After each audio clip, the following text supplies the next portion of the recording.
Olá, está começando mais um programa Crescendo em Cristo aqui pela Rádio CPT, a rádio que é uma boa companhia para você. Eu sou o comunicador, o pastor André Plummer, sou pastor da Igreja Evangélica Luterana do Brasil, aqui em Canoas, no Rio Grande do Sul, e é uma alegria ter você nos acompanhando no nosso programa de hoje. E hoje, de maneira muito especial, nós vamos estudar o primeiro capítulo do livro de Atos, Atos dos Apóstolos. Mas antes nós fazermos, e a ideia é nós fazermos a leitura e conversar a respeito do texto, nós vamos dar uma caminhada, um pequeno panorama de como é ou o que tem no livro de Atos. Atos dos Apóstolos é um livro que continua a história de Jesus e dos evangelhos, né? A história essa que começa no Evangelho de Lucas. Por que no Evangelho de Lucas? Especialmente porque o livro de Atos também tem uma referência a Teófilo, que é um livro ao qual, digamos, a pessoa, o personagem, ao qual o livro de Lucas foi direcionado, né? Diz o texto lá que Teófilo foi a quem Lucas escreveu. Mas o conteúdo, o título de um livro de Atos, ele não é um título de imediato, olha, eu vou escrever um livro de Atos. Não, ele foi sendo um título dado com o passar dos tempos. Na primeira parte do cristianismo, então foi decidido, não, vamos colocar, ou melhor, foi aceito como sendo um livro de Atos dos Apóstolos. Mas também poderiam ter sido os Atos do Espírito Santo. Enfim, aí o título necessariamente não quer dizer tudo, mas mostra que Deus e Espírito Santo agiu por meio dos apóstolos, continuando essa obra que Jesus começou da pregação do Evangelho. O papel principal do livro de Atos é importante destacar que é a ação do Espírito Santo na vida da igreja. Como Deus e Espírito Santo age, como Deus e Espírito Santo é o promotor, né, quem promove a pregação do Santo Evangelho. E a mensagem, ela fala diretamente de Jesus de Nazaré, ele que era o prometido, ele que foi a promessa cumprida em Cristo Jesus.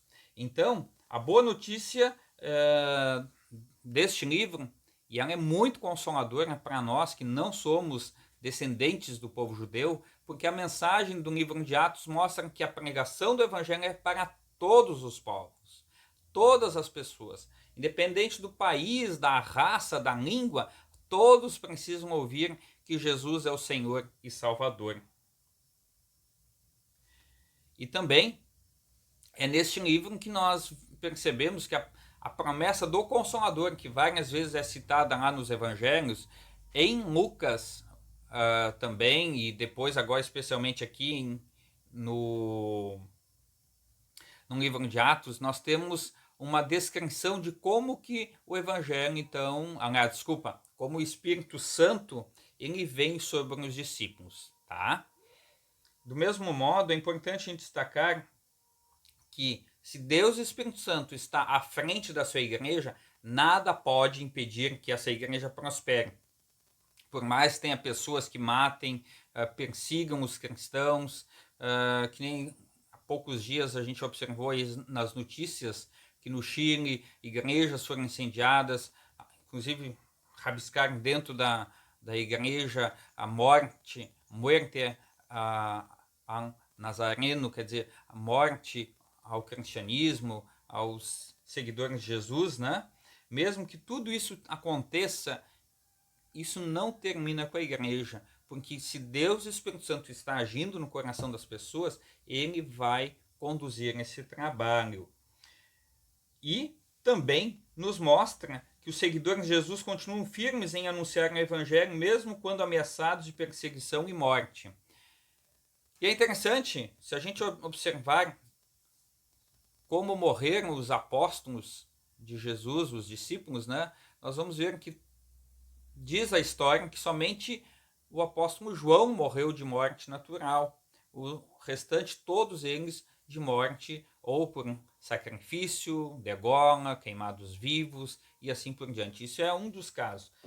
Bem diferente daquilo que as pessoas às vezes entendem como cristianismo nos dias de hoje, onde querem ter sucesso, querem ter paz, querem ter somente tranquilidade e não querem sofrimento.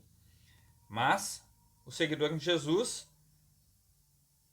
se reúnem e formam igrejas em todos os lugares onde o evangelho é anunciado. Então a condição para que a boa notícia do evangelho se espalhe é o anúncio do evangelho. Isso também serve para nós. O livro de Atos é um livro maravilhoso que todos nós deveríamos ler com muita, muita atenção, porque é um livro que nos mostra que aonde o evangelho é pregado, ali as portas do inferno não podem prevalecer. Ali há conversão, ali há a transformação de vida de muitas e muitas pessoas. E também,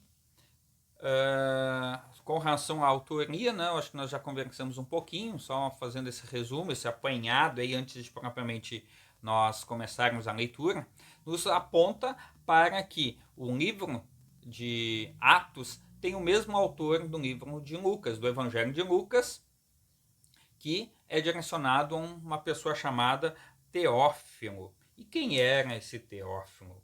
A princípio, possivelmente um homem da alta sociedade, que é chamado por excelência. Isso está lá em Lucas 1, versículo 1, né? Nos chama atenção para isso. E Teófilo quer dizer amigo de Deus. Então era possivelmente alguém que, ouvindo os rumores daquilo que Jesus fez, estava ansioso para conhecer um pouco mais com os olhos ou pelos olhos de alguém que foi testemunha ocular, né? E até porque nos é dito que Lucas, ou melhor, que o autor, várias vezes é chamado de companheiro de Paulo. Então, resumindo assim, o livro de Atos dos Apóstolos, ele vai tratar da ação de Deus e do Espírito Santo na vida da igreja e de como que essa igreja prosperou por vários lugares da face da terra. A prova disso que hoje nós temos aí, ó, no teu coração nós temos a palavra pregada, a palavra querida, e é por isso que você também está nos acompanhando. Que bom saber disso, né? Então todos nós somos alvos dessa ação missionária que os primeiros cristãos fizeram. E é bacana, e eu incentivo você a fazer a leitura e acompanhar os estudos. Então hoje eu vou falar sobre o primeiro capítulo de Lucas, e depois não perca os outros estudos que ainda faltam do livro de Lucas. Então vamos fazer o seguinte, vamos fazer a leitura e nós vamos conversando, destacando alguns pontos com relação ao livro de Atos dos Apóstolos. Começa assim, pega aí na sua Bíblia. Eu não sei qual a Bíblia que você tem, mas eu vou fazer a leitura na nova tradução da linguagem de hoje, tá? Então, já digo que eu vou fazer nessa versão, mas isso não impede de você ler na Revista Atualizada, Nova Almeida Atualizada. Então, fica a dica aí para que você acompanhe, tá? O que fica melhor para você compreender. O texto começa assim. Prezado Teófilo. Qual que é Teófilo? Teófilo, lembre-se, é amigo de Deus, tá? Não, o significado do nome. No primeiro livro que escrevi, contei tudo o que Jesus fez e ensinou, desde o começo do seu trabalho até o dia em que foi levado para o céu. Antes de ir para o céu, ele deu ordens, pelo poder do Espírito Santo, aos homens que ele havia escolhido como apóstolos. Depois da sua morte, Jesus apareceu a eles de muitas maneiras durante 40 dias, provando, sem deixar dúvida nenhuma, que estava vivo.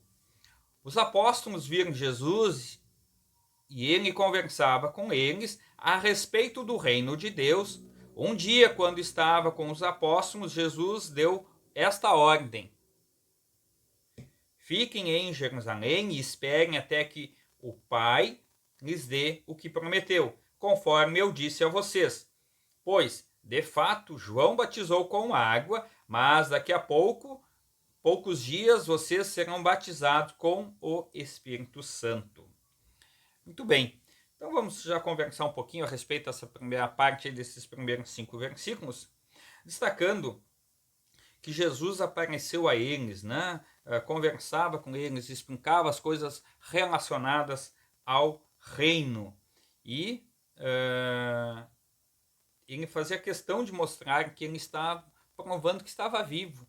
Um exemplo, se você ler o texto de Mateus 28, do versículo 16 a 20, você vai ver claramente ali que Jesus, olha, que Deus deu toda a autoridade para ele e que ele agora, do mesmo modo que ele tinha recebido essa autoridade, ele dava autoridade para os discípulos pregarem o evangelho, fazer discípulos de todas as nações. E ainda deu uma mensagem consoladora e confortadora, dizendo assim, e lembrem disto, eis que estarei convosco até a consumação dos séculos.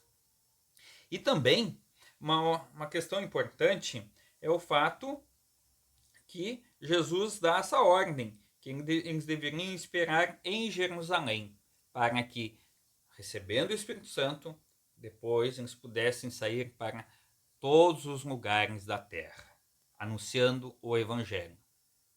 E é importante a gente observar que, e a gente vai ver isso mais adiante no decorrer dos estudos, como que foi esse testemunho público dos primeiros cristãos, dessa questão deles estarem reunidos. É muito animador tudo isso, tá? Vejamos, lá no versículo 6. Certa vez os apóstolos estavam reunidos com Jesus, então lhe perguntaram, é agora que o Senhor vai devolver o reino para o povo de Israel? Jesus respondeu, não cabe a vocês saber a ocasião ou o dia que o Pai marcou com a sua própria autoridade. Porém, quando o Espírito Santo descer sobre vocês, vocês receberão o poder e serão minhas testemunhas em Jerusalém, em toda a Judéia e Samaria, até os lugares mais distantes da terra. Depois de ter dito isso, Jesus foi levado para o céu diante deles. Então, uma nuvem o cobriu e eles não puderam vê-lo mais. Eles ainda estavam olhando firme para o céu enquanto Jesus subia, quando 2 homens vestidos de branco apareceram perto deles e disseram, homens da Galileia, por que vocês estão aí olhando para o céu? Esse Jesus que estava com vocês e que foi levado para o céu voltará do mesmo modo que vocês o viram subir. E aqui tem umas coisas importantes que a gente precisa observar e destacar. Uma delas é o fato que os discípulos de Jesus esperavam a restauração do reino de Israel. Grande parte ainda esperava, mesmo tendo visto que Jesus tinha sido crucificado, que ele era um Messias, mas eles ainda achavam que agora também o povo de Israel teria a oportunidade de viver sem o domínio do jugo romano. Então eles fazem questão de perguntar, olha Jesus, e agora que tu vai dar a oportunidade para a gente ficar em paz, sossegado, ter novamente o nosso reinado, ter prosperidade, assim por diante? E Jesus faz questão de marcar uma resposta, dizendo assim, não cabe a vocês saber. O reino dos céus não é exatamente deste reino que vocês estão pensando. O reino dos céus é muito mais amplo do que vocês imaginam como sendo somente um lugar, um ponto específico geográfico. Não, o reino dos céus é o reino dos céus, é a totalidade do reino que haverá de ser posta e conhecida pelo mundo inteiro. E aí, depois dessa ordem, isso marca bastante, porque isso permite que os discípulos, quando recebem o Espírito Santo, eles se dão conta com o tempo, naturalmente, que eles precisam sair pelo mundo afora e pregar o evangelho para todos os povos. Porque tanto eles quanto muitos judeus, grande parte, achava que o reino restaurado seria um governo na terra. E não é isso que Jesus estava dizendo. Ele estava dizendo do reino do céu, a eternidade, a implementação da vinda do dia do juízo final, chamando a atenção para as pessoas ao arrependimento, mudança de vida. Aí tem uma coisa interessante aqui para a gente observar, lá no versículo 8, o ser testemunhas aos confins da terra. Todas as pessoas deveriam conhecer o Evangelho. Ainda é para nós hoje essa mensagem, que todas as pessoas conheçam o Evangelho. Aí a gente olhando novamente lá para o versículo 7, faz dizer assim, ó, qual que é a minha função? É ficar preocupado, bom, Jesus vai voltar hoje, vai voltar amanhã? Não, a minha função, Jesus quer que eu pregue o Evangelho. Quanto ao fechamento do tempo, ao cumprimento do tempo e das épocas, deixa Deus cuidar disso. É importante que a minha função seja de testemunhar, falar daquilo que Deus tem feito e está fazendo na nossa vida. Por que isso que é importante? Para que a gente se dê conta que Deus está no comando. Tanto é verdade que depois de Jesus ter dado esta ordem para os discípulos de serem testemunhas, né? Ele foi levado aos céus, e aí as pessoas realmente, quem não ficaria maravilhado, encantado, vendo o Senhor Jesus sendo levado aos céus, encoberto pelas nuvens, e aparecem dois homens que vão dizer assim, do mesmo modo que vocês viram Jesus subir para os céus, do mesmo modo vocês o verão voltar. Isso é confortador, é sinal de que ele não vai nos deixar abandonados neste mundo. Inclusive tem uma passagem bíblica que é muito propícia para nós agregarmos neste momento sobre a vinda do Filho de Deus. Eu quero ler junto com vocês. É o texto de 1 Tessalonicenses, capítulo 4, versículo 13 a 18, que diz assim: Irmãos, queremos que vocês saibam a verdade a respeito dos que já morreram, para que não fiquem tristes como ficam aqueles que não têm esperança. Nós cremos que Jesus morreu e ressuscitou, e assim cremos também que, depois que Jesus vier, Deus o levará de volta e, junto com ele, levará os que morreram crendo nele. De acordo com o ensinamento do Senhor, afirmamos a vocês o seguinte: nós, os que estivermos vivos no dia da vinda do Senhor, não iremos antes daqueles que já morreram, porque haverá o grito de comando, e a voz do arcanjo, e o som da trombeta de Deus, e então o próprio Senhor descerá do céu. Aqueles que morreram crendo em Cristo ressuscitarão primeiro. Então nós, os que estivermos vivos, seremos levados nas nuvens junto com eles, para nos encontrarmos com o Senhor no ar, e assim ficaremos para sempre com o Senhor. Portanto, anime uns aos outros com essas palavras. Então aí nos mostra exatamente essa passagem que Jesus foi aos céus, mas ele vai voltar, tá? Versículo 12, então, diz assim: Então os apóstolos desceram do Monte das Oliveiras e voltaram para Jerusalém. O monte fica mais ou menos a 1 quilômetro da cidade. Quando chegaram à cidade, eles foram até a sala onde estavam hospedados, a qual ficava no andar de cima da casa. Os apóstolos eram estes: Pedro, João, Tiago, André, Felipe, Tomé, Bartolomeu, Mateus, Tiago, filho de Alfeu, Simão, o nacionalista, e Judas, filho de Tiago. Eles sempre se reuniam todos juntos para orar com as mulheres, a mãe de Jesus e os irmãos dele. Num desses dias de reunião estavam presentes mais ou menos 120 seguidores de Jesus. Nessa reunião, Pedro se levantou e disse: Meus irmãos, tinha de acontecer aquilo que o Espírito Santo, por meio de Davi, disse nas Escrituras a respeito de Judas, que foi o guia daqueles que prenderam Jesus. Judas era do nosso grupo e foi escolhido para tomar parte do nosso trabalho. Com o dinheiro que ele tinha recebido pelo seu crime, Judas comprou um terreno. Nesse terreno ele caiu e se arrebentou e os seus intestinos se espalharam. Todos os moradores de Jerusalém ficaram sabendo disso. Por isso deram aquele terreno o nome de Aceldama, que na língua deles quer dizer campo de sangue. E Pedro continuou: isto é o que está escrito no livro dos Salmos, que a casa dele fique abandonada e ninguém mais more nela. E também diz que outra pessoa faça o trabalho que ele fazia. Portanto, precisamos escolher outro homem para pertencer ao nosso grupo e ser testemunha junto conosco da ressurreição do Senhor Jesus.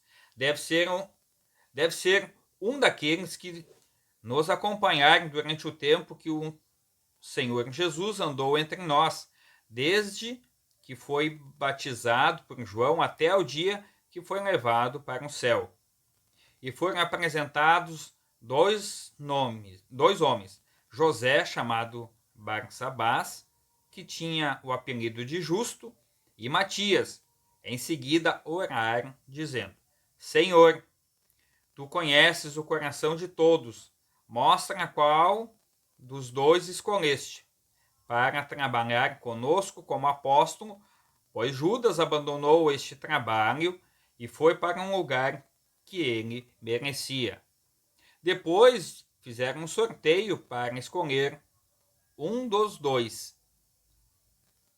O nome sorteado foi o de Matias, que se juntou ao grupo dos 11 apóstolos. É importante nós observarmos que o nome de Judas precisava ser substituído por alguém que fosse temente a Deus, alguém que fosse fiel.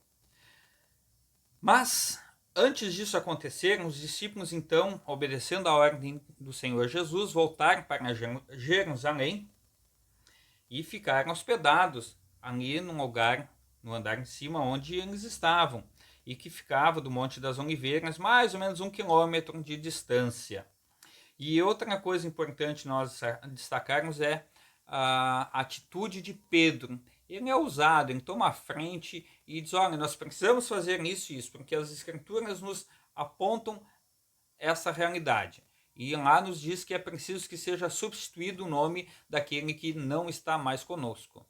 Então, Pedro ele se torna uma pessoa muito importante nesses primeiros passos da igreja. E observem que Pedro não é um cara tempestivo, né? Ele que deu testemunho a respeito de Jesus, de que ele era o Messias, o Filho do Deus vivo. Também é o mesmo que diz: não, Jesus, eu não vou negar em você, mas acaba negando também. É o mesmo que acaba tomando essa frente, né? E diz: não, nós precisamos escolher. Mas uma coisa antes que eu gostaria de destacar, que quando os discípulos retornam, ou ficam, melhor dizendo, ficam hospedados nessa casa onde eles estavam, esperando então a vinda do Espírito Santo, eles se reuniam todos juntos para orar com as mulheres, a mãe de Jesus e os irmãos dele. E aqui a gente vê um destaque especial, a importância que as mulheres têm na pregação do Evangelho, né? É bacana a gente observar isso, que a Bíblia, hoje em dia as pessoas sempre tentam dizer que a Bíblia é um livro machista, que a Bíblia é um livro que faz discriminação, e pelo contrário, dentro daquele contexto, essa citação aqui é muito significativa, porque Jesus faz questão de trazer as mulheres, a igreja faz questão de valorizar o ser humano exatamente pela sua própria existência, independente se é homem ou mulher. Deus transforma a vida de todas as pessoas. Vejamos. Aqui tem uma coisa que eu queria conversar com vocês. Fala sobre a questão lá de Judas, né? Em Mateus 27, 13 e 8, vai dizer que é um relato um pouco diferente sobre a morte de Judas. Lá vai dizer que Judas se enforcou. Aqui não, aqui diz que ele comprou um terreno e acabou caindo e se arrebentou ao ponto de seus intestinos serem espalhados pela terra. Tanto é que esse local acaba recebendo o nome de Aceldama, que na língua aramaica quer dizer campo de sangue. E depois, aqui também é importante nós destacarmos que no capítulo 1 de Atos,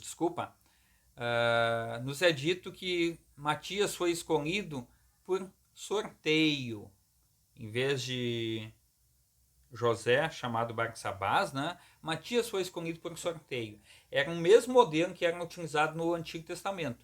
E aqui é o último relato bíblico que fala sobre sorteio, da escolha por sorteio. Depois, tem várias situações, depois da escolha, envio dos apóstolos para lugares distantes e tudo mais, mas sempre é a escolha, nunca vai ser citado a expressão sorteio.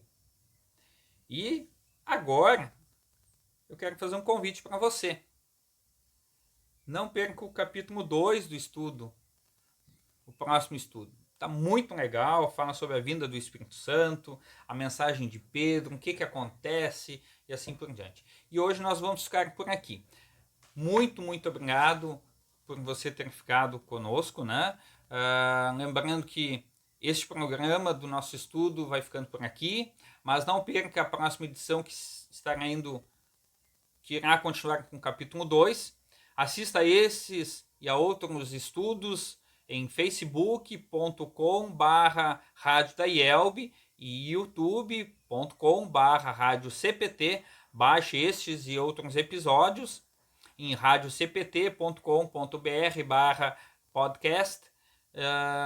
Muito obrigado por sua audiência e não esqueça de divulgar a programação da Rádio Cristo para Todos. É muito importante que você compartilhe com seus amigos e esses então possam compartilhar com outras pessoas. Espero que você tenha gostado e que Deus abençoe e faça frutificar a sua mensagem no seu coração. Um forte abraço e nós vamos ficando por aqui.